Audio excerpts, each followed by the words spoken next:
Baby बाजी ड्रामे की अगली किस्त में आप देखेंगे कि अज़रा अपनी सास को अपने ख्वाब में देखने के बाद इरादा करती है कि वो इनकी बख्शिश के लिए कुरान ख्वानी करवाएगी और साथ ही सब घर वालों पर ये जता देगी कि वो इस घर की बड़ी है और घर के फैसले वो ही करेगी अब से।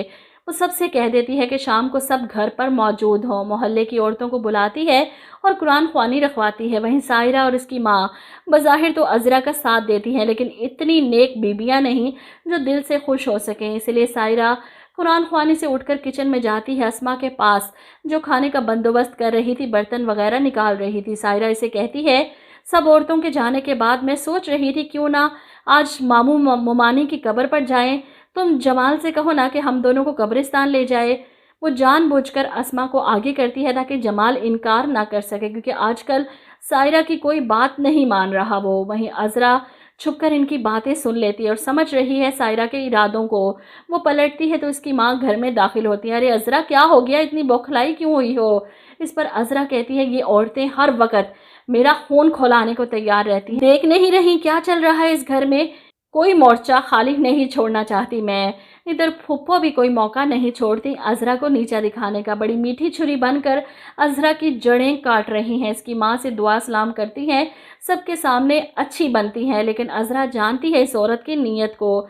सबको एक दूसरे से लड़वाना चाहती है। सबसे पहले तो फरहत की बारी है। फुप्पो ने अपने हाथों में डाल रखा है इसे। जो बात होती है फरहत फुप्पो से जाकर करती है और फुप्पो भी ऐसे ऐसे मशवरे देती हैं कि शोहर पर नज़र रखो, उससे बार बार पूछो कहाँ पर है, कहाँ से जा रहा है, कहाँ से आ रहा है, उसे उसे अकेला ना छोड़ना, ये ना हो किसी और लड़की के चक्कर में पड़ जाए, अपने होने का एहसास दिलाओ।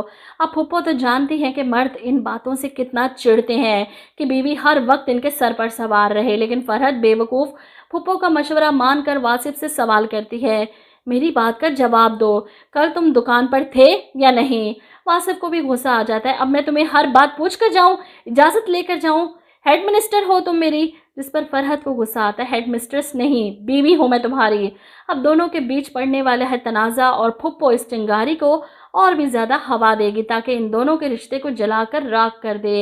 एक एक करके इस घर के हर फर्द को तीला तीला करके तोड़ना चाहती है फुप्पो बेगम।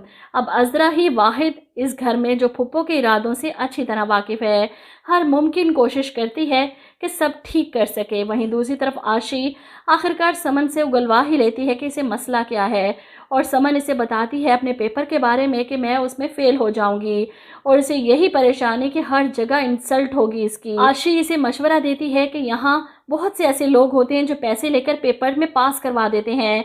आशी ही मिलवाती है समन को उस शख्स से और समन उसे पैसे देती है कि मैंने बस किसी से सुना था कि आप पैसे लेकर पेपर में पास करवा देते हैं, मेरा भी एक पेपर का मसला आ रहा है, प्लीज़ आप उसे क्लियर करवा दें। वहीं दूसरी तरफ वलीद तो गलत दोस्तों की सोहबत में पड़ चुका, वो दोस्त जो इसे गेमिंग्स की तरफ लेकर जा रहे हैं और इस चीज़ का नशा वलीद को लग गया तो वो बर्बाद हो जाएगा। फ़िलहाल तो यहीं गेमिंग सेंटर में कुछ लड़कों से झड़प हो जाती है और मरने मारने पर उतर जाता है।